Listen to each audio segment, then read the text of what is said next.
வணக்கம் நண்பர்களே. ஞான மார்க்கத்திற்கான அத்தனை பாதைகளும் தேவையற்றவை. அவைகளால் எந்த பலனும் இல்லை. ஏனென்றால் ஞானம் என்பது எங்கேயோ இருக்கக்கூடிய ஒரு ஒளி வீசும் சக்தி அல்ல. அது பெரும்பாலும் உங்கள் எண்ணங்களால் தான் கட்டமைக்கப்படுகின்றன என்று கூறியவர் தான் யூஜி கிருஷ்ணமூர்த்தி. யூஜி கிருஷ்ணமூர்த்தியை குறித்து நாம் ஒரு காணொளி ஏற்கனவே செஞ்சிருக்கிறோம். இந்த காணொளியில் இன்னும் கூடுதலாக அவருடைய தத்துவ பங்களிப்பை பகிர்ந்து கொள்ள விரும்புகின்றேன். யூஜி கிருஷ்ணமூர்த்தியை ஒரு பிரபஞ்ச நக்சலைட் என்று கூட கூறுவார்கள். ஏனென்றால் அவர் இதுகாரும் சொல்லப்பட்டு வந்திருக்கின்ற ஆன்மீக பாதை அனைத்தையுமே உழைத்து எறிந்தவர். அவர் ஜே கிருஷ்ணமூர்த்தியோடு உடனே அவரும் பயணம் செய்தவர் தான். பிற்காலத்தில் ஜேகேவை டோட்டலாக ரிஜெக்ட் பண்ணிட்டு வெளில வந்துட்டார். நான் ஏற்கனவே பழைய காணொலியில் சொல்லியிருந்தேன். ஜேகேவை பார்த்து அவர் கேட்பார், தொடர்ந்து பேசிக்கிட்டே இருக்கீங்க கிருஷ்ணமூர்த்தி, 25 ஆண்டுகளாக என்ன பலன் அதனால் கிட்டியது? யாராவது ஞானிகளாக மாறிட்டாங்களான்னு கேட்பார். ஆக ஜே கிருஷ்ணமூர்த்தி சொல்லக்கூடிய ஃப்ரீடம் ஃப்ரம் த நோன் என்பது கூட இவருடைய தத்துவத்திலே தூக்கி எறியப்படுகிறது. அப்படியாயின் இவர் என்ன மாதிரியான விஷயத்தை சொல்ல வருகிறார்? நமக்கு ஒரு கதை நல்லா தெரியும். ஒரு பிள்ளையார் சிலைக்கு முன்னால் பக்தர்கள் நிற்கிறாங்க. அந்த பிள்ளையாருடைய அந்த தொப்புள்ள கை வைத்து பார்க்கணும் என்று ஒரு பக்தனுக்கு ஆசை. அவன் கையை வைக்கிறான். உள்ளே இருந்த ஒரு சின்ன தேளானது அவனை கடித்து விடுகிறது. ஆறு கத்துனவன் என்ன பண்ணுறான்? தேள் கொட்டியதை கூறாமல் பரமானந்தம் பரமானந்தம் ஆனந்தம் அப்படின்னு சொல்கிறேன். இதை பார்த்த மற்றவன் என்ன பண்ணுறான்? இறைவன் மூலமாக இவனுக்கு ஆனந்தம் கிடச்சிச்சு போல இருக்குது அப்படின்ட்டு அவன் கையை வைக்கிறான். கையை வச்சு அவனையும் தேள் ஒரு கடி கடிச்சிடுது. அவனும் என்ன பண்ணுறான்? இதை சொல்ல முடியாமல் அற்புதம் அற்புதம் தெய்வீகம் என்று அவனும் நடிக்கிறான். இப்படி ஒரு 7-8 பேர் நடிச்சுக்கிட்டே இருக்கிறாங்க. இந்த கடைசியாக ஒரு தினமான கையை வச்சான். ஐயோ தேள் கொட்டிருச்சுடா அப்படின்னு கத்துனாம. அந்த கடைசியாக தேள் கடிப்பட்டவர் தான் என்று யூஜி கிருஷ்ணமூர்த்தி சொல்லுகிறார். இதுக்கு என்ன அர்த்தம்னாக்க, இதுக்கு முன்னால் கையை வச்சு அவன் ஆனந்தம் பரமானந்தம் என்றெல்லாம் சொல்லுகிறார்கள். யாரை சொல்கிறாரு? சங்கரர்லேருந்து ஆரம்பித்து அனைத்து குருமார்களையும் சொல்கிறார். அப்படி ஒன்றும் பரமானந்தம்னு ஒன்றும் கிடையாது, பேரானந்தம்னு ஒன்றும் கிடையாது. இதெல்லாம் கட்டுக்கதைகள். இவைகளையெல்லாம் மனித சிந்தனைகளால் உருவாக்கப்பட்ட கற்பனைகள். எனவே நான் ஓப்பனாக சொல்கிறேன், கடிப்பட்டுட்டேன்றார். ஏனென்றால் இவரும் அந்த ஆன்மீக பாதையில் சென்று என்னன்னு பார்த்துட்டார். இந்த குருமார்கள் அல்லது மதங்கள், கடவுள்கள் என்ற கட்டமைப்புகள் உங்களை நிச்சயமாக எந்த விதமான ஆன்மீக அனுபவத்திற்கும் இட்டு செல்லாது என்று ரொம்ப ஸ்ட்ராங்காக சொல்கிறார். அதை குறித்து தான் நம்ம இன்றைக்கி விரிவாக பார்க்க இருக்கிறோம். அவரை பொறுத்த வரைக்கும் இயல்பாக இருப்பது மட்டுமே ஆனந்தமான நிலை. இந்த இயல்பாக இருப்பது என்றால் என்ன என்றால், இயல்பாக இருக்க விடாமல் எது தடுக்கிறது என்பதை புரிந்து கொள்வதாகும். இது புரிந்து கொள்வது கூட சிக்கல்றார் அவர். ஏனென்றால் எல்லாமே எண்ணங்களால் உருவாக்கப்பட்டதாக இருக்கிறது. இந்த மனம் என்பது தான் ஒரு பெரிய தடையாக இருக்குது இயல்பாக இருக்கிறதுக்கு. மற்ற உயிரினங்கள்லாம் இயல்பாக வாழ்ந்து கொண்டு இருக்கின்றன. ஆனால் மனித இனம் என்ன செய்யுதுனாக்க, வெவ்வேறு வடிவங்களை எண்ணங்கள் மூலமாக உருவாக்குகின்றன. பெரும்பாலும் பிரதிபலிப்புகள் தான். நம்ம உணர்வுகள் மூலமாக மூளைக்கு போய் அதன் மூலமாக கிடைக்கிற அந்த அனுபவத்திலிருந்து எண்ணங்களாக மாறி பிரதிபலிக்கின்றன. இந்த எண்ணங்கள் தான் விதவிதமான ஒரு கட்டமைப்புகளாக மாறி நமக்கு வாழ்க்கை குறித்து பல விஷயங்களை கற்பனையாக முன்வைக்கின்றன. இதை பல குருமார்கள் இன்னும் ஒரு பெரிய சித்தாந்தமாக மாற்றி கொடுத்திருக்கிறார்கள். அப்போ எல்லா ஃபிலசாபிக்கல் டாக்ட்ரின்ஸ் இவரை பொறுத்த வரைக்கும் கற்பனையானவை. அவைகள் எல்லாம் எண்ணங்களிலிருந்து, சிந்தனையிலிருந்து பிறப்பவை. இந்த சிந்தனை என்பது விட்டாலே அது என்ன செய்யுதுன்னு சொல்கிறாருனாக்க, அது உள்ளதை அறிய விடாமல் தடுக்கிறது என்றார். இது கிட்டத்தட்ட எதுவுமே இல்லாத ஒரு நிலையை பற்றி அவர் மறைமுகமாக சொல்லுவதாக எனக்கு தோன்றுகிறது. இப்போ நண்பர்களே, இந்த ஒரு விஷயத்தை நம்ம பார்க்கும்பொழுது டோட்டலாக வந்து அவர் ஒரு மெட்டீரியலிஸ்ட் பிளாட்ஃபார்ம்லேருந்து பேசுகிற மாதிரி தெரியும். பரவாயில்லையே, இவர் வந்து கடவுள் இல்லைன்ட்டார், குருமார் இல்லைன்ட்டார், ஆன்மீகம் இல்லைன்ட்டார். அப்படின்னா அவர் வந்து ஒரு ஒரு ஒரு பொருள் முதல்வாத கோட்பாட்டிலிருந்து பேசுகிறாரா என்று பார்த்தால் அதுவும் இல்லை. என்றால் எந்த முதல் வாதமுமே அவரை பொறுத்தவரை எண்ணங்களால் கட்டப்பட்ட கோட்பாடு தான். இயற்கையோடு ஈர்ந்து இருப்பது என்பது இந்த இருப்பது என்பதே தெரியாமல் இருப்பது. அது ஒரு வகையான சமாதி நிலை என்று நான் கருதுகிறேன். ஆக அது ரொம்ப இயல்பாக போயிட்டே இருக்கணும் வாழ்க்கைன்னு ஃபீல் பண்ணுறார் அவர். இந்த வகையில் தான் அவர்கிட்ட வந்து நிறைய பேர் உரையாடல் கேட்டுக்கிறார்கள். அவர் வந்து எப்படின்னாக்க உட்காந்துட்டு எங்கேயும் லெக்சர்லாம் கொடுக்கல, புக்ஸ் எழுதலை, ஆனால் வந்து உரையாடல் கேட்டுக்கிறார். நீங்கள் மட்டும் பேசலாமா இதை பற்றி, எண்ணங்களை தானே சொல்கிறீங்கன்றார்.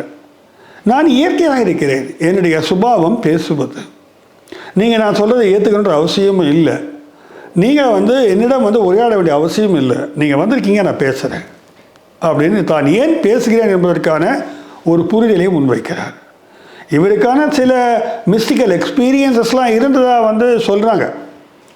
அது அத்தனையும் வந்து தன்னை வந்து படுகொழியில் தள்ளி விட்டதாக சொல்லுகிறார். அந்த மாதிரி மிஸ்டிக்கல் எக்ஸ்பீரியன்ஸை பார்த்து ஏமாந்து போயிடாதீங்க. நம்ம போன காணொளியில் யோகியினுடைய அனுபவங்களை பற்றி விளக்கும்போது பிரம்மாண்டமான பல விஷயங்களை வந்து நம்ம சொல்லியிருப்போம். ரொம்ப நிறைய பேர் சொன்னாங்க, இது என்னங்க ஹாலிவுட் படமாக இருக்குது. அதற்கு ஒரு நண்பர் ஒரு கமெண்ட் போட்டிருந்தார், மிக முக்கியமான ஒரு கிரிட்டிக்கல் கமெண்ட் அது.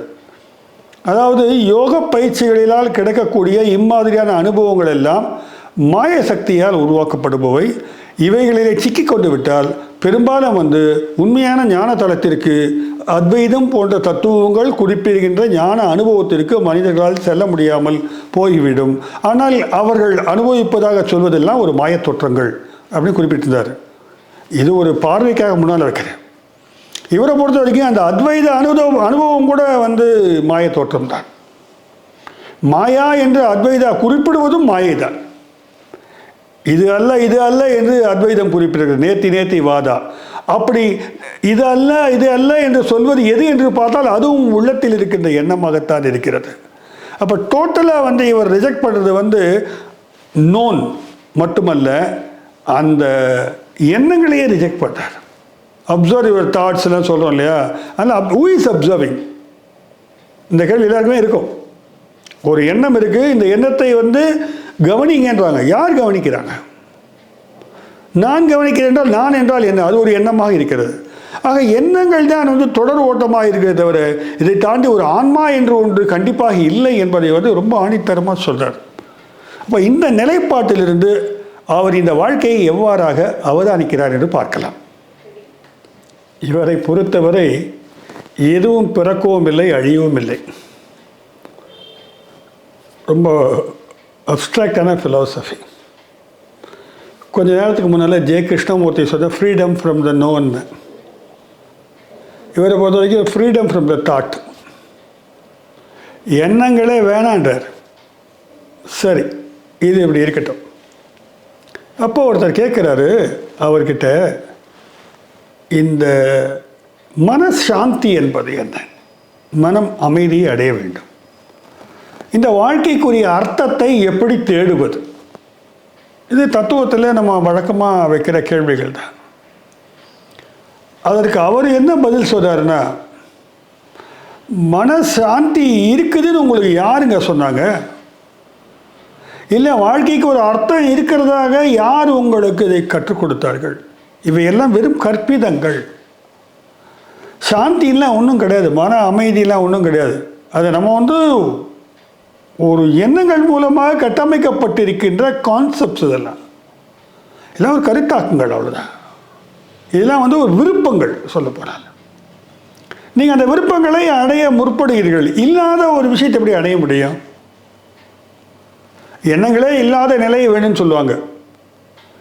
எண்ணங்களே இல்லாத நிலையை இருக்க முடியாது. அது எப்படி இருக்க முடியும்? அப்படி சொல்கிறதெல்லாம் வந்து பொய்யின்ற.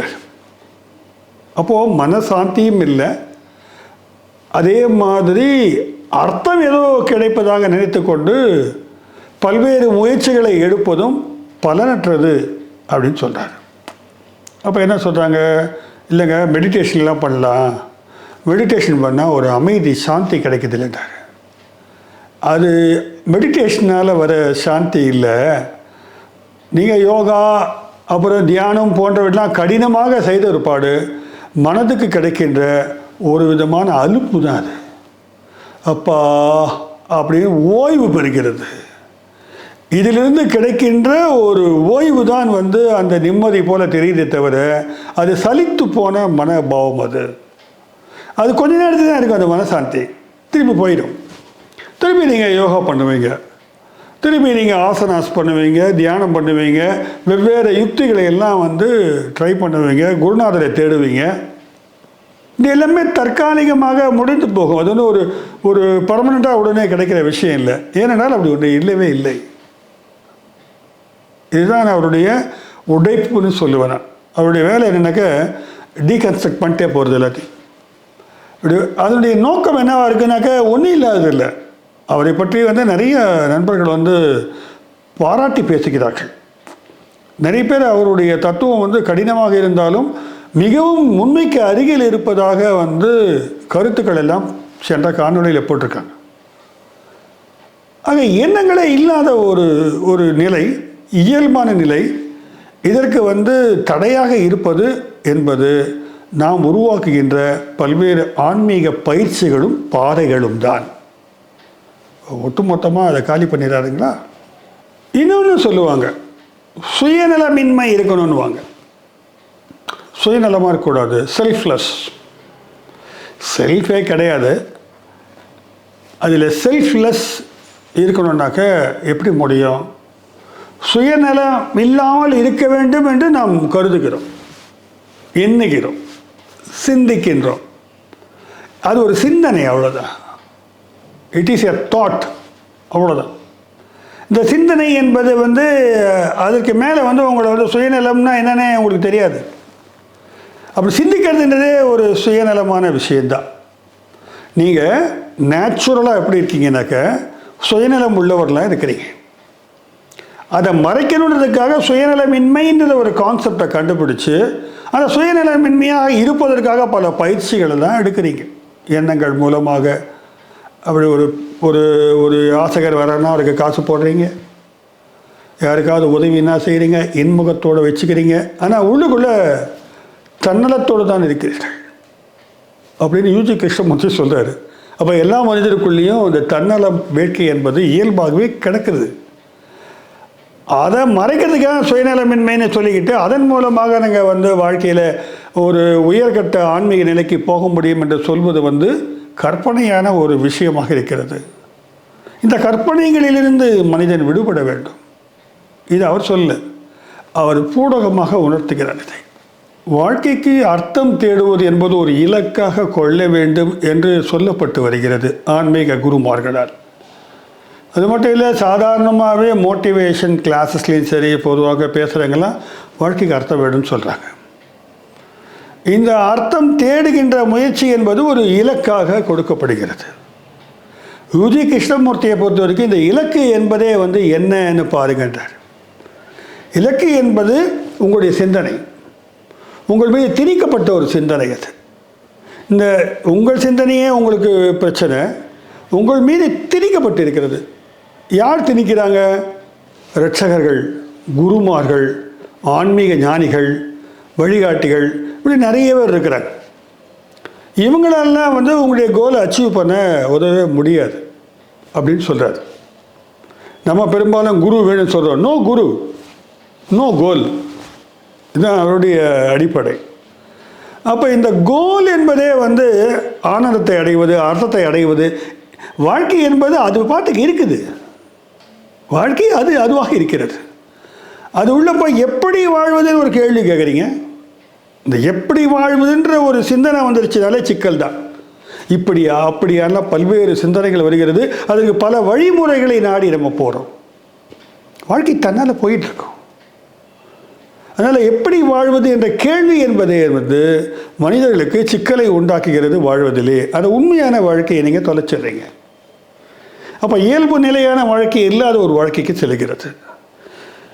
இம்மாதிரியான தத்துவ குருமார்களோ அல்லது ஞானிகளோ அல்லது வேறு விதமான இரட்சகர்களோ உங்களுக்கு காட்டுகின்ற வழி என்பது நிச்சயமாக அது அவர்கள் அனுபவத்திலே உங்களுக்கு கொடுக்க முடியாது.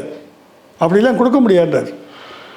ஒருவர் தன் லைஃப்பை பற்றி ஏதாவது உண்மைகளை உணர்ந்திருந்தால் அதை உங்கள் முன்னால் கொடுக்க முடியாது. அவர் சுயநலம் இல்லாமல் இருங்கள், அன்போடு இருங்கள்லாம் சொல்லுவாங்க. இந்த அன்போடு வாழ வேண்டும், பிறருக்கு அன்பு காட்ட வேண்டும், இதெல்லாம் அவரை பொறுத்த வரைக்கும் திருப்பி திருப்பி கட்டமைக்கப்பட்ட சொல்லாடல்கள் தான்.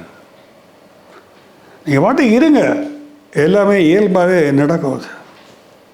அப்படின்றது தான் அவருடைய ஒரு நாதமான தத்துவமாக தெரிகிறது. அப்போது இந்த குருநாதர்கள் எல்லாரும் ரிஜெக்ட் பண்ணிட்டாக்க, அப்போ எப்படித்தான் வாழ்க்கையினுடைய அர்த்தத்தை தேடுவது என்ற ஒரு கேள்வி எழுப்பினா, எதுக்கு அர்த்தம் தேடுறீங்க? அர்த்தமாக இருந்தே ஆகணுமா அப்படின்ற ஒரு கேள்வி வைக்கிறார். அப்போது ஒரு விதமான சமாதி நிலை என்று சொல்கிறார்களே, அதை எப்படி உணர்வது என்ற கேள்வியும் வைக்கிறாங்க. சமாதி நிலை என்றால் நீங்கள் டோட்டலாக உங்களுடைய எண்ணங்கள்லாம் மரித்து போகின்ற நிலை தான் அது. அதைத்தான் அவர் திருப்பி திருப்பி வெவ்வேறு வகையில் சொல்கிறார். அவர் நீங்கள் ஒரு பாரத்தை சுமந்துக்கிட்டு இருக்கீங்க. இந்த எண்ணம்ன்றது எப்படி இருக்குனாக்க ஒரு ஒரு ஃபிக்ஸடாக இல்லை, அது அப்படி போய்கிட்டே இருக்கு. இந்த இடத்துல ஜே கிருஷ்ணமூர்த்தியே இவர் விமர்சனம் செய்கிறார். இந்த moment to moment existence JK சொல்வார். இந்த நொடியிலிருந்து நொடியில் நொடி அப்படிலாம் ஒன்றும் இல்லை. அந்த நொடியை கவனிப்பது, இந்த நொடியை கவனிப்பது, அப்படிலாம் ஒன்றும் பண்ண முடியாண்டார். அது வருது, அது போகுது, இது வருது, இது போகுது, அவ்வளோதான். நீங்கள் கனெக்டே பண்ண முடியாண்டார். ஆனால் நம்ம தாட் மூலமாக கனெக்ட் பண்ணுறதுனால தான் பல்வேறு பிரச்சனைகள் வருதுன்றார். இது ரொம்பவும் நுட்பமான ஒரு அலசலாக நான் பார்க்குறேன். அப்போது எந்த விதமான பயிற்சியோ சாதனங்களோ அல்லது தத்துவ முறையீடுகளோ எதுவுமே உதவாது. அது நீங்கள் இதை உணரும் தருணம் என்பது ஒரு பெரும் வெடிப்பாக இருக்கின்றார்.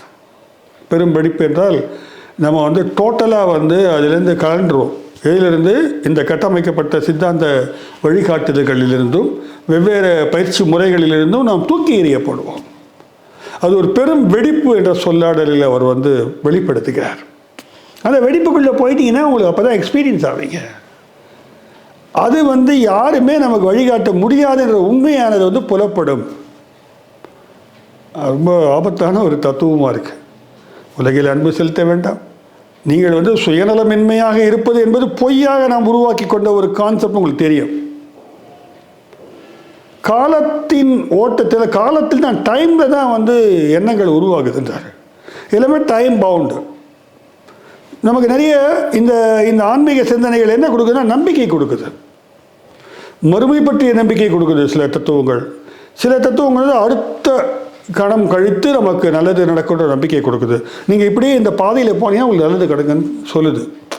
இந்த நம்பிக்கைகள் எல்லாம் கூட இந்த ஃபெய்த், ஹோப் இந்த ஹோப்பெல்லாம் கூட என்னென்னாக்க எண்ணங்களுடைய ஒரு உருவாக்கம் தான். நிஜமாக அதுக்கான எந்த விதமான ஒரு அப்ஜெக்டிவ் களங்களும் இல்லை. என்ன சொல்கிறாரு, இந்த மெட்டீரியலிஸ்ட் பிளாட்ஃபார்மில் அப்ஜெக்டிவிட்டியோடு போய்கிட்டு இருக்க விஷயம் தானாக போய்கிட்டு இருக்கு. நீங்கள் எப்படி வாழுறது, எது வாழ்க்கை, அதற்குரிய கோட்பாடு என்ன, உண்மை எப்படி அறிவது, வாழ்க்கையில் ஆனந்தம் அடைவது எப்படி, சாந்தி அடைவது எப்படின்னு இப்படி இல்லாததெல்லாம் நீங்கள் தேடுறதுனால தான் குழப்பங்களை உண்டாக்குறீங்க. நீங்கள் குழப்பங்களை உண்டாக்கி அதற்கான ஒரு அடையாளங்களை உருவாக்கி அந்த அடையாளங்களை மேலே ஏறி உட்காந்துக்கிட்டு நீங்கள் சண்டை போடுறீங்க. யோகம் மூலமாக கடுமையாக பயிற்சி பண்ணுறீங்க. வார், அது ஒரு வார் மூலமாக பீஸ் கொண்டு வர முடியாதுன்றார். போரின் மூலமாக நீங்கள் எப்படி அமைதியை நிலைநாட்டுவீர்கள் அப்படின்னு கேட்குறாரு அவர். அப்போ ஒரு விதத்தில் போனால் சும்மா இருங்கன்றார். Just be like that. இந்த வெடிப்பு குறித்து பேசும்பொழுது அவர் என்ன சொல்கிறாரு, இது வாழ்க்கையில் இது வரைக்கும் தொடாத ஒரு கட்டத்தில் தாக்குது. அந்த தாக்குதல் மூலமாக நீங்கள் புதிய ஒரு பார்வையை பெறுகிறீர்கள். கட்டமைப்பிலிருந்து தூக்கி எறியப்படுகிறீர்கள். இதுவரையும் சொல்லப்பட்டு வந்த வழிகாட்டுதல்கள் மற்றும் வேல்யூ சிஸ்டம் எல்லாமே உங்களை பற்றி நீங்கள் வச்சிருக்கிற வெவ்வேறு கோட்பாடுகள் அல்லது இலக்குகள் எல்லாமே உடைத்தெறியப்படுகின்றன. ஒரு புதிய நான் உருவாகிறேன். ஒரு யூனிக்கான ஒரு பர்சனாலிட்டி, என்னுடைய தனித்துவம் அங்கே தெரிகிறது. இது சாதாரணமாக நிகழாது. இதுக்கு இதை தூக்கி எறியக்கூடிய அந்த மனோ தைரியம் என்பது என்னவென்றால், இதுகாலம் சொல்லப்பட்ட விஷயங்களை அதற்கு எரித்து விடுவது. வெவ்வேறு கற்பனையான இந்த இந்த எதிர்பார்ப்புகளும் விருப்பங்களும் வச்சுருக்க பாருங்க, அதை அந்த வேள்வியில் எரித்து விடும் பொழுது அந்த தைரியம் என்பது வீரம் என்று அவர் சொல்லுகிறார். அதுதான் ஒரு மனுஷனுக்கு வந்து இருப்பதை இழப்பது என்பது சாத்தியமில்லை. நம்ம மேலே மேலே நிறைய ஃபிலசாபிக்கல் கன்ஸ்ட்ரக்ஷன்ஸ் போட்டே போகிறோம். எங்களுடைய நண்பர்கள்லாம் ஃபோனில் உரையாடுவாங்க. அவங்க உரையாடும்போது வெவ்வேறு குருநாதர்களுடைய அந்த வழிகாட்டுதல்களை எல்லாம் சொல்லி அந்த மாதிரி வராதுங்க. அதுதாங்க சிறப்பான விஷயம். வேணால் நீங்களும் வாங்க, உங்களுக்கு வழிகாட்டுன்னுவாங்க. நான் யார் என்பதை நானே தெளிவாக தெரிந்து கொள்ள முடியாத நிலையில் நான் யார் என்பதை அவர்கள் தெரிந்து கொண்டதாக கருதி எனக்கு வழிகாட்டுதலுக்குரிய உதவியும் செய்ய முற்படுவார்கள். இதுதான் பிரச்சனைன்னு வந்து யூஜி கிருஷ்ணமூர்த்தி சொல்கிறார். உங்களை நீங்களே அறியாத போது குருநாதர் எங்கே அறிய போகிறாரு? அதெல்லாம் அறியவே முடியாது. எரித்து கொள்ளுங்கள், எல்லாத்தையும் தூக்கி போட்டு பாருங்கள், எதுவுமே இல்லாத நீங்கள் யூனிக்காக இருப்பீங்கன்றார். அது ஒரு மாபெரும் வீரம் என்றும் கூறுகிறார். ஆனால் அதை தடை செய்வது பலவிதமான ஆன்மீக அடுக்குகள் உருவாக்கி அப்படியே வச்சிருக்கிறாங்க. உங்களுக்கு எல்லாம் ரெடிமேடாக இருக்குது. அப்படியே அந்த ஜாக்கெட்டுக்குள்ளே போய் வாங்கிக்கிற வேண்டியதான். இதுதான் வாழ்க்கையை நினச்சிக்கிட்டு இருக்கோம். இது இல்லைன்றார். புத்துணர்ச்சி இந்த வார்த்தையை பயன்படுத்துகிறார். இந்த புத்துணர்ச்சின்றது அவரை இன்னும் ஒரு ஆற்றலோடு கம்பேர் பண்ணுறார். பொதுவாக நமக்கு ஆன்மீகத்தின் மூலமாக, யோகத்தின் மூலமாக சொல்லப்படுகிறதெல்லாம் மாயா வினோதமான சிந்தனையின் மூலமாக வரக்கூடிய ஆற்றல். எல்லாம் சிந்தனையினால் உருவாகிற ஆற்றல். இது எங்கேயும் உங்களை வந்து கொண்டு போகாது, இன்னும் இருக்கிக்கிட்டே போகும். வாழ்க்கையில் அர்த்தத்தை காம்ப்ளிகேட் பண்ணிட்டே போகும். நீங்கள் அதான் தேடாதீங்க.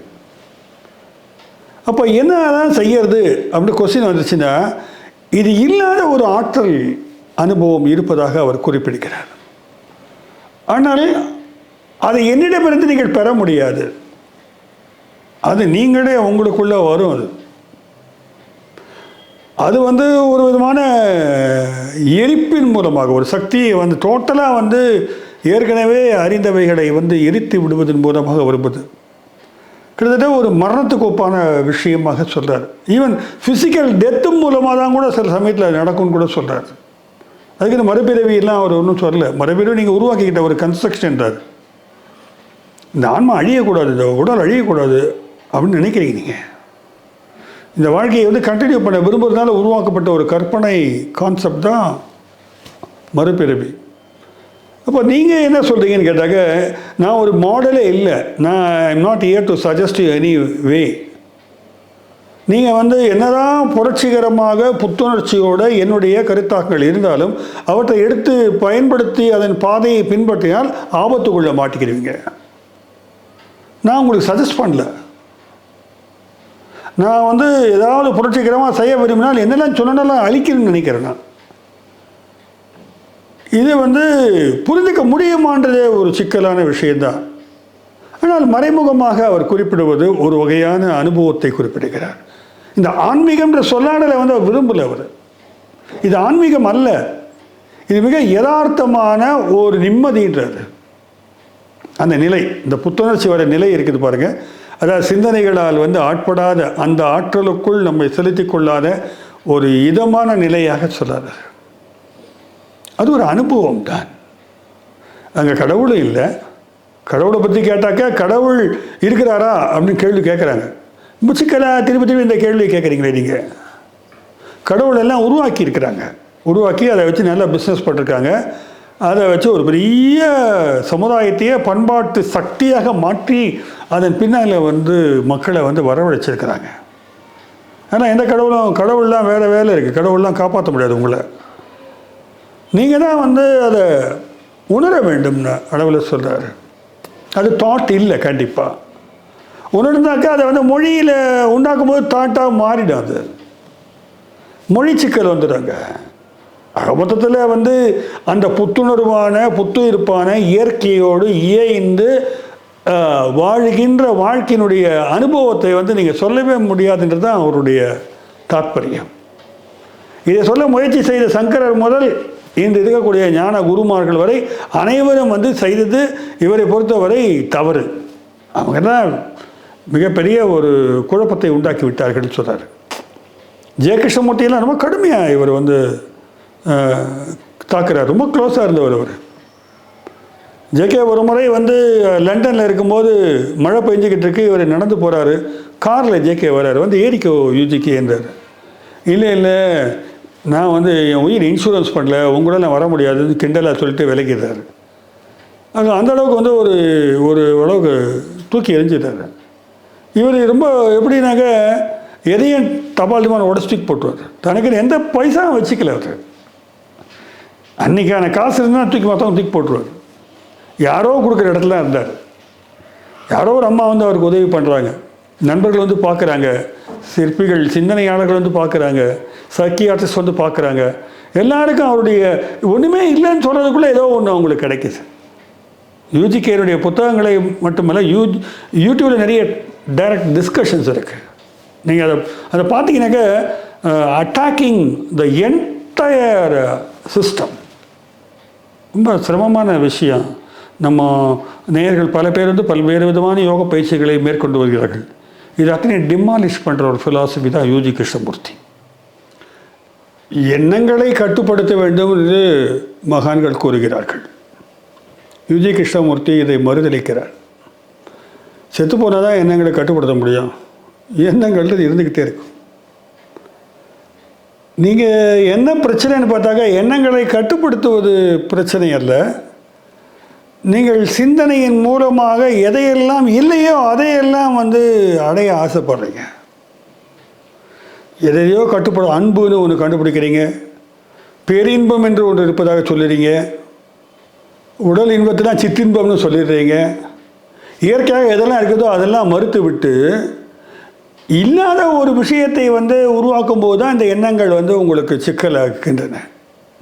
அது போகிற போக்கில் உள்ளதை அடைவதற்கான எண்ணங்கள் வந்து இயல்பானவை. இது ரொம்ப ப்ராக்டிக்கலாக சொல்கிறார். உள்ளதை இருக்கிற விஷயத்தை அடையிறதுக்கு பிளான் பண்ணுறீங்க, ப்ராக்டிக்கலாக விஷயத்தை அச்சீவ் பண்ணுறீங்க, முடிஞ்சு போச்சு. பசிக்குது சாப்பிட்றீங்க, அவ்வளோதான். பசிப்பது என்பது ஒரு உணர்வு, அதை ஒரு சோறு ஆக்கணுன்றது எண்ணம். சரி, ஓகே, நடக்கக்கூடிய விஷயம். அதை தாண்டி ஏதோ புனிதமான சில கட்டமைப்புகளை எண்ணங்கள் உருவாக்கி அதில் போய் நீங்கள் லேண்ட் ஆகும்போது தான் உங்களுக்கு ப்ராப்ளம் வருதுன்றார். இன்னொரு விஷயம் சொல்கிறார். இந்த இடத்துல எண்ணங்கள் வந்து நன்மையாக நல்ல எண்ணங்களாக வரணும், தியானம் பண்ணணுன்றதுக்காக சில பேர் டெம்பிளுக்கு கோயிலுக்கு போகிறாங்க. இந்த கோயிலுக்கு போகிறது என்பது அவரை பொறுத்த வரைக்கும் வந்து மதுக்கடைக்கு போவதும் கோயிலுக்கு போவதும் ஒன்று தான். ஒரு பேருக்கு பீர் அடிப்பதை போன்றது தான் தியானம் செய்வது என்பது. மனநிலையை வந்து ஓரளவுக்கு சாந்திப்படுத்துவதற்கான ஒரு யுக்தி தான் அது. அதுக்கு மேலே அங்கே ஒன்றும் இல்லைன்றார். ரொம்ப ஹார்ஷாக சொல்கிறாரு. இதை நீங்கள் வந்து டோட்டலாக நிராகரிச்சிடலாம், அது உங்கள் விருப்பம். ஆனால் அதில் உண்மை இருக்குமான்னு யோசிக்க ஆரம்பித்தால், ஒரு வேளை நீங்கள் பல நம்பிக்கைகளை கட்டமைத்து வைத்திருந்தால் அந்த நம்பிக்கைகள் எல்லாம் ஒரு டைம் மேலே உட்காந்துக்கிட்டு இருக்கிறத பார்ப்பீங்க. அது ஒரு மாய உருவமாக உங்களுக்கு தோற்றம் அளிக்க வாய்ப்பு இருக்கிறது. நீங்கள் அதான் தூக்கி எறியறதுக்கும் வாய்ப்பு இருக்குது. ரொம்ப டேஞ்சரஸான ஒரு ஃபெலோவாக தெரிகிறாரு நம்ம யூஜி கிருஷ்ணமூர்த்தி. இப்போ மதுக்கடையும் கோயிலும் ஒன்றுனா என்ன அர்த்தம்னாக்க, மனநிலையில் உங்களுக்கு அங்கே தான் வந்து சாந்தி கிடைக்குது, தற்காலிகமானது. அப்போ இது ஒட்டுமொத்தமாக காலி பண்ணணும்னா அது ஒரு விதமான, நான் சொல்லுவேன், அல்ப மரணம். அது அந்த மரணத்தின் மீது ஒரு புதிய ஜனனம் நிகழக்கூடும். அதை நீங்கள் வந்து கவனித்து பேச முடியாது மொழியில்.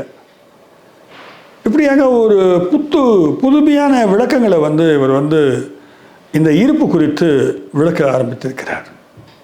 ஆனால் தான் அதை செய்ய விரும்பவில்லை என்றும் கூறுகிறார். மனிதர்கள் பொதுவாக எண்ணங்களுக்கு வந்து தொடர்ச்சி கொடுக்க விரும்புகிறோம். இந்த எண்ணங்கள் வந்து ஒன்றோடு ஒன்று தொடர்பு படுத்திக்கிட்டே போகுது. அதனால் யூஜி கிருஷ்ணமூர்த்தி என்ன நினைக்கிறார்னாக்கா, அந்த எண்ணங்கள் வந்து மறித்து போக வேண்டும் நினைக்கிறார். நினைவாற்றல் என்பதே மடத்தனம்ன்றார். திருப்பி பழைய விஷயங்களையே தொகுத்து கொண்டு வந்து அதில் ஆக்ட் பண்ண வைக்குதுன்னு நினைக்கிறார். ஆக இந்த நினைவுகள் வந்து தொடர்ந்து வந்து உங்களை வந்து புஷ் பண்ணிக்கிட்டே போகுது. அதுதான் சிந்தனை என்ற வடிவமும் பெறுகிறது. இதிலிருந்து வெளியில் வர்றது தான் வந்து அடிப்படையான விஷயமாக அவரை பொறுத்தவரை காணப்படுகின்றது. இதிலிருந்து வெளியில் வர்றது எப்படின்றது வந்து ரொம்ப சிரமமான காரியம்தான். அப்போது ஒருத்தர் கேட்குறாரு, கொஞ்சம் ஒழுக்கமாக இருந்தால் சரியாக இருக்குமா? ஒழுக்கம் அப்படின்ற வார்த்தையை பேசின உடனே அவர் சொல்கிறாரு, இந்த ஒழுக்கக்கேடு என்பதை வந்து எப்படி நம்ம புரிஞ்சுக்கிறது? என்னை பொறுத்த வரைக்கும் ஒழுக்கக்கேடு என்று ஒன்றும் இல்லை. யூஜிகே சொல்கிறாரு, ஒழுக்கக்கேடுன்னு ஒன்றும் இல்லை. யார் ஒழுக்கக்கேடை பற்றி நினைக்கிறானோ அவன் தான் ஒழுக்கத்தை பற்றி பேசுகிறான். நான் ஒழுக்கக்கேடை பற்றி யோசிக்காதனால ஒழுக்கத்தை பற்றி நான் பேசுகிறதில்ல. இயல்பாகவே ஒழுக்கமாக இருக்கிறவன் ஒழுக்கக்கேடை பற்றி பேச மாட்டான். அது இயல்பாக நடக்கிற விஷயம். நீங்கள் இந்த மாதிரி ஒழுக்கக்கேடுன்றதெல்லாம் வந்து உங்களுக்கு வந்து ஏற்கனவே திணிக்கப்பட்ட சில கருத்துக்கள் ஊடாக விஷயங்களை பார்க்குறீங்க. நீங்கள் நிகழ்காலம் என்பதை மறந்து எதிர்காலத்தில் பிரச்சனைக்கு தீர்வு காண முயல்கிறீர்கள். எப்போவுமே இந்த நவ்வுன்னு சொல்லுவாங்க. இந்த நொடி, இந்த க்ஷணம் இதில் வந்து தீர்வு காண்பது, அந்த நொடியில் அப்படியே அதை எதிர்கொண்டு தீர்வு காண்பதை விட அதை தள்ளி போடுறோம். நம்ம அந்த சிந்தனைகள் தான் வந்து அதை எதிர்காலத்துக்கு தள்ளி போடுகிறது. இந்த நிகழில் வந்து விஷயங்களை அப்படியே ஏற்றுக்கொள்வது என்பதில் அதை சால்வ் பண்ணுறதுன்றது வந்து பயத்தை தான் கொடுக்கின்றது. மனிதர்கள் வந்து இந்த ப்ரெசண்ட் நொடியை ஃபேஸ் பண்ணுறதில் பயப்படுறாங்க, ஃபியர் இருக்குது அப்படின்னு அவர் கருதுகிறார். அவரை பொறுத்த வரைக்கும் த நவ் இஸ் மோர் இம்பார்ட்டன்ட். அது நாட் த்ரூ தாட், எண்ணங்கள் மூலமாக இல்லை, அது அப்படியே இயல்பாக அதை வந்து இயற்கையாக அதை வந்து உணர்வது என்ற நிலையைத்தான் அவர் குறிப்பிடுகிறார். அங்கே கடவுள் என்பதும் இவரை பொறுத்த வரைக்கும் வந்து ஒரு கற்பனையான விஷயந்தான். இந்த ஒழுக்கம் என்பதெல்லாம் வந்து நிறைய மகா மனிதர்கள் என்று சொல்லப்படுபவர்கள் வந்து உருவாக்கி திணிக்கப்பட்டவை தானே தவிர, இயல்பாக இருக்கிறவங்களுக்கு வந்து ஒழுக்கன்றது வந்து ஒரு இயல்பான ஒரு கேரக்டராக இருக்கும். நம்ம பெரும்பாலும் என்ன பண்ணுறோம்னாக்கா பைனரி மூலமாக திங்க் பண்ணுறோன்றாரு. ஒரு சுயநலமின்மை அப்படின்ற வார்த்தையை வந்து சுயநலத்துக்கு எதிராக வைக்கிறோம். சுயநலம்ன்றது புரியும் போதே சுயநலமின்மை வந்து விடும்ன்றாரு. சுயநலமின்மை கட்டமைக்கும் போது நீங்கள் வந்து இரண்டு எதிரெதிர் வார்த்தைகளை வந்து கட்டமைக்கிறீர்கள். நன்மை தீமை அப்படின்னு கொண்டு வரீங்க. இது மாதிரி நிறைய வந்து இந்த பைனரியாக இரட்டை எதிர்நிலைகளாக கருத்தாக்கங்களை கொண்டு வந்து இதற்கு இதுதான் சிறந்தது, இதுக்கு இதுதான் மாற்று இதுதான் என்று இன்னொரு கருத்தாக்கத்தை முன்வைக்கிறீங்க. இப்படி வைக்கும்பொழுது கண்டிப்பாக வந்து ஒழுக்கமின்மை என்பதை வந்து தீர்ப்பதற்கு ஒழுக்கம்ன்றதை வந்து கை கொள்ள முடியாது. அதுவும் ஒழுக்கமின்மையாக தான் போகும். இப்படி பைனரி மூலமாக நீங்கள் வந்து விஷயங்களை பார்க்கக்கூடாதுன்னு அவர் சொல்கிறது வந்து it's almost like a post modern approach. Post modern ஃபிலாசபியும் இந்த பைனரியை வந்து காலி பண்ணுறாங்க. இந்த எதிரெதிர் நிலைகளாக வச்சு பிளாக்னா ஒயிட்ன்றது, ஆண் என்றால் பெண்ணுன்னு சொல்கிறது, இப்படி எதிரெதிர் நிலையில் பார்க்க பழக்கப்பட்டிருக்கிறீர்கள். அப்போ எண்ணங்கள் தான் வந்து உங்களை வந்து உங்களை சுற்றி இருக்கிற இந்த உலகத்தை வந்து கட்டுப்படுத்துது. இந்த எண்ணங்களுக்கு கூட வந்து எது இருக்குதுனாக்கா பாரம்பரியம் இருக்குதுன்றார். அதாவது பண்பாட்டு தளத்தில் ஏற்கனவே சுழட்டிக்கிட்டு இருக்கிற இந்த வேல்யூ சிஸ்டம் தான் வந்து உங்களுக்கு வந்து பிரதிபலிப்பாக உங்கள் மனதிற்குள் சென்று உங்களுடைய மதிப்பீடுகளையும் அது உருவாக்குகிறது. அதை வைத்துக்கொண்டு தான் வந்து நம்ம என்ன பார்க்குறோம்னாக்கா இது நல்லது, இது கெட்டது, இவர் உயர்ந்தவர், அவர் தாழ்ந்தவர், இது உன்னதமானது, இது உன்னதம் இல்லாதது, இது மனசாந்தி கொடுக்கக்கூடியது, இப்படிலாம் வந்து நம்ம வந்து அந்த ஆண்டனா ஒர்க் பண்ணுதுன்றார். எங்கள் மூளையில் ஏற்கனவே வந்து சிந்தனைகளாக எல்லாமே ஃப்ரேம் ஒர்க்கில் இல்லை, அதை கேப்சர் பண்ணிக்குது வெளியிலேருந்து, பண்பாட்டு தளத்திலிருந்து அதை உருவி எடுத்துக்கொண்டு அதை வந்து இங்கே விதைக்கிறதுன்றது. கிட்டத்தட்ட இந்த ஆர்கிடைப்ஸ்னு அவர் சொல்லுவார். கிராம்சி கம்யூனிஸ்டில் வந்து பண்பாட்டு மேலாதிக்கம்னுவார். இதெல்லாம் வந்து ஒவ்வொருத்தரும் ஒரு பாணியில் சொல்லிட்டு போனாலும் ஒரு ஆன்மீக தளத்திலிருந்து பேசும்பொழுது இந்த ஆன்மீகம் குறித்த புரிதல்கள் என்பது எல்லாமே வந்து பெரும்பாலும் வந்து கற்பனையால் உருவாக்கப்பட்டன என்று அவர் வந்து கருதுகிறார். பொதுவாக இன்ப துன்பம்ன்ற விஷயங்களை மனிதர்கள் வந்து சிந்தனையின் மூலமாக வகைப்படுத்துகிறார்கள். இந்த உடல் இருக்குது பார்த்தீங்களா, இது வந்து இறப்பதில்லைன்னு சொல்கிறார், சிதைகிறதுன்றார். இந்த உடலை பொறுத்த வரைக்கும் இது வந்து வெவ்வேறு மூலப்பொருட்களால் ஆனது. அதனுடைய இயல்பு என்னன்னு கேட்டிங்கனாக்க இன்பம் துன்பம் என்று வகைப்படுத்தி பார்ப்பதல்ல, அப்படியே வாழ்ந்து கொண்டிருப்பது. உடலினுடைய அடிப்படையான நோக்கம் வந்து வாழ்ந்து கொண்டிருப்பது, இன்னொன்று ரீப்ரொடியூஸ் பண்ணுறது, அதை வந்து இனப்பெருக்கத்துக்கு தன்னை ஈடு கொடுப்பது. இதுக்கு மேலே அதற்கு வந்து அந்த ஸ்பீஷீஸ் அந்த பாடிக்கு வேறு வேலை கிடையாது. ஆனால் இந்த சிந்தனை அல்லது திங்கிங் அல்லது எண்ணங்கள் என்பது ஒவ்வொன்றா வகைப்படுத்துது. ஒரு பொருளை தொடும்போது கடினமானது, இன்னொரு பொருள் மென்மையானது, ஒன்று கவர்ச்சியானது, ஒன்று அழுக்கானது என்றெல்லாம் வந்து வகைப்படுத்துகிறது. இதில் இன்பமான நிகழ்வாக வகைப்படுத்தப்பட்ட வந்து தொடர்ந்து வேணும்னு ஆசைப்படுது மைண்டு, தாட். அப்போ அந்த உடலை வந்து அதை வந்து நிர்பந்திக்கிறது. இந்த இன்பமான விஷயங்களை மட்டுமே அதை நாடச் சொல்லி நிர்பந்திக்கிறது. இது உடலுடைய இயற்கையான செயல்பாட்டிற்கு எதிரானது. அது இயற்கையாக விட்டுட்டோன்னா அதுவே பார்த்துக்கிறோம். தூங்கிட்டு இருக்கும்போது நம்ம கண்ட்ரோல் பண்ணுறதில்ல பாடியை, அதுவே பரளுது, நிமிருது, ரொட்டேட் ஆகுது சம்டைம்ஸு. இந்த பாடி வந்து இந்த சிந்தனையின் கண்ட்ரோல் இருக்கிறதில்ல, அது இயல்பான அதற்குரிய தன்மையில் அது இயங்கிக் கொண்டிருக்கிறது. ஆனால் எல்லா சமயமும் உடலை வந்து நம்ம வந்து அப்படி இருக்க வர்றதில்லை. நம்ம வந்து இது இன்பம், இது துன்பம், இந்த துன்பமே இருக்கக்கூடாது நினைக்கிறோம். அதை பொறுத்த வரைக்கும் இன்பம் துன்பம் ரெண்டுமே வந்து ஒரு விதமான வேதனை தான் என்று யூஜிகே சொல்லுகிறார். அப்போ இப்படி ஒரு செயற்கையாக நாம் வந்து வாழ்வை வந்து கட்டமைத்து அதன் ஊடாக நாம் வந்து இந்த உடலை வந்து செலுத்தும் பொழுது அது வந்து எந்தவித பலனையும் அளிக்கப் போவதில்லை. மட்டுமல்ல, அதனுடைய இயல்பு நிலையானது சிதைக்கப்படும். இதுதான் அவருடைய ஒரு ரொம்ப அடிப்படையான தத்துவம். அப்போது ஜஸ்ட் அந்த ஒரு ஃப்ளக்ஸ் ஆஃப் ரிவர்னுவாங்க, இந்த ஃப்ளோ ஆஃப் ரிவர் மாதிரி அது பாட்டுக்கு இயற்கையாக போயிட்டே இருக்காது. அதை பிடிச்சி வச்சு நீங்கள் வெவ்வேறு பிராண்ட் பண்ணி அதுக்கேற்ற மாதிரி டைவர்ட் பண்ணிங்கனாக்க இந்த வாழ்க்கை மொத்தமே சிதைந்துதான் போகும் என்பது அவருடைய கருத்து. வாழ்க்கை இயற்கையாக போக வேண்டும், ஆனால் அப்படி போகிறதில்லை. போகாமல் ஒரு பண்பாடு என்ற ஒரு அமைப்பை உருவாக்கி வச்சுருக்கிறோம். அந்த வேல்யூ சிஸ்டத்துக்குள்ளே நம்ம பொருத்திக்கிறோம். அதனுடைய மதிப்பீடுகளை நாம் சரி என நம்பி அதற்குள்ளாக நான் வாழத் தொடங்கிறோம். ஒருவேளை அந்த மதிப்பீடுகளை நாம் வந்து விட்டுவிட தயாராக இருந்தால் புதிய வடிவமைப்பான மதிப்பீடுகளை உருவாக்கி கொள்கிறோம். நமக்கு எப்பயுமே பிரச்சனைன்னு நமக்கு தேவை. பிரச்சனை இல்லாமல் ஒரு ஒன்றுமே இல்லாமல் இருக்கிறீங்கனாக்க பயம் வந்துடுது. யூஜிகே சொல்கிறாரு, பயப்படுறீங்க நீங்கள். இந்த பயத்தை எப்படி போக்குவது? ஒரு பிரச்சனையை கொண்டு தான் போக்கணுன்றார்.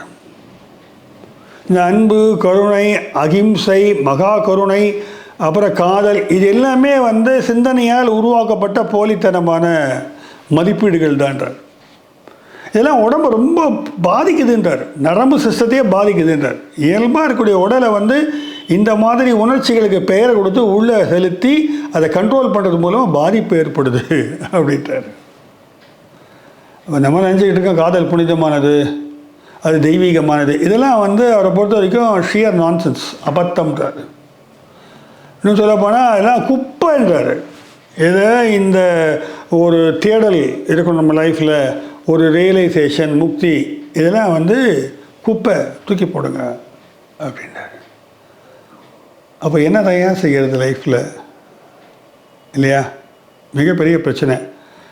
எண்ணங்கள் படியும் வாழக்கூடாது, சிஸ்டம் படியும் இருக்கக்கூடாது, வேல்யூஸும் க்ரியேட் பண்ணக்கூடாது. அப்போ ஒருத்தனை கடிச்சு தின்னுக்கிட்டு அப்படியே இருக்கணுமா? மிருகம் மாதிரி இருக்கணுமா? அப்படின்னு ஒரு கேள்வி நம்ம முன்னால் எழுது. அப்போ இந்த சிஸ்டம்லாம் வேணான்னு சொல்ல அவர். அதன் மூலமாக போலியான விஷயங்களை, இல்லாத விஷயங்களை நீங்கள் தேடி போகாதீங்கன்றார். ஒரு சயின்டிஸ்டுக்குரிய மனோபாவத்தில் சொல்கிறார் அவர். பணம் கண்டிப்பாக தேவை லைஃப்பில்ன்றார். பணம் வேண்டாம்னு நினைக்காதீங்க, பணம் வேணும்.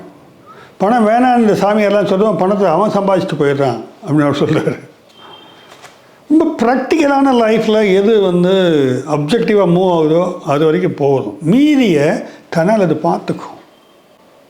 வாழ்க்கையை பிடிக்கவோ நிரந்தரமாக இதுதான் என்று சொல்வதற்கோ யாராலையும் முடியாது என்றார். நீங்கள் அதை எதுக்கு டிஃபைன் பண்ண ட்ரை பண்ணுறீங்க? அது ஃப்ளோவாக போயிட்டே இருக்கு. ஆனால் நிறைய பேர் வந்து இதை வந்து ஒரு வரையறை கொடுத்து இதுக்கு வெவ்வேறு நிலைகள்லாம் சொல்லி இது உச்ச நிலைக்கு நீங்கள் போகலான்னு சொல்லி ஒரு ஆன்மீக வியாபாரத்தை பலமாக செய்துக்கிட்டு இருக்காங்க. இது மக்களை ஏமாந்து பின்னால் போகிறாங்க. நிரந்தரமில்லாதது தான் வந்து இந்த ஓட்டம். மரணம் கூட நீங்கள் வந்து புரிஞ்சிக்கவே முடியாதுன்றார். ஒருத்தர் சகோதரரோ இல்லை பக்கத்து வீட்டுக்காரோ இறந்துட்டாருனாக்க அந்த வெற்றிடம் தான் உங்களுக்கு கவலையாக இருக்க தவிர எப்படி இறந்தார் அந்த இறப்பு என்ற அனுபவம் வந்து உங்களுக்கு கிடைக்க போவதில்லை. நீங்கள் இறந்து விட்டாலும் உங்களுக்கு கிடைக்க போவதில்லை, நீங்கள் இறந்து போயிடுவீங்க. ரொம்ப ஒரு சயின்டிஃபிக்கான எக்ஸ்ப்ளனேஷன் தான் அது. அப்போது இதை பற்றி வந்து யோசிப்பது எந்த விதத்திலும் பலன் தரப்போவதில்லை. ஆகையால் அது பாட்டு போயிட்டே இருக்க வேண்டும். நிரந்தரமில்லாத இந்த வாழ்க்கையில் நாம் நிரந்தரமான சில சக்ஸஸை வச்சு தொந்தரவு பண்ணுறோன்றது தான் அவருடைய ஆணித்தரமான கோட்பாடு. ஆனால் இந்த வாழ்க்கை ஒரு விதமான ஆற்றலோடு செயல்படுகிறது என்பதை அவர் உணர்ந்திருக்கிறார். இந்த சிந்தனை வடிவங்கள், இந்த மாயத்தோற்றங்கள் அல்லது நம்முடைய கற்பனைகள், நம்முடைய வெவ்வேறு வேல்யூஸு இதெல்லாம் ஒதுக்கிட்டால் கூட இது உள்ளுக்குள்ளே ஒரு இயற்கை ஆற்றலானது நம்மை வாழ வைத்து கொண்டிருக்கிறது நினைக்கிறார். உடனே இறைவன் ஆன்மா அப்படி இல்லை. Is calling it as energy. அந்த எனர்ஜியை நீங்கள் அது பிடிக்க முடியாது. ஸோ அது பாட்டு போகிற போக்கில் போகும், அவ்வளோதான் வாழ்க்கை. வாழ்க்கைக்கு ஒரு மிகப்பெரிய ஒரு விளக்கம் எதுவும் இவர் கொடுத்து இப்படி போங்கன்னு சொல்ல விரும்பலை. அப்போது எப்படி தான் இவரை புரிஞ்சுக்கிறதுன்னு பார்த்தா எனக்கு புரிஞ்சுக்கிற முடியாது. நீங்கள் புரிஞ்சுக்கிறதுக்கு ஒன்றும் இல்லை. ஆனால் அவர் கொளுத்தி போடுற அந்த பட்டாசு உங்களுடைய இந்த தவறான நம்பிக்கைகளை எல்லாம் வெடிக்க வைக்குது. உங்களை இன்னும் கொஞ்சம் தீவிரமாக உங்களை உணர வைக்கிறது.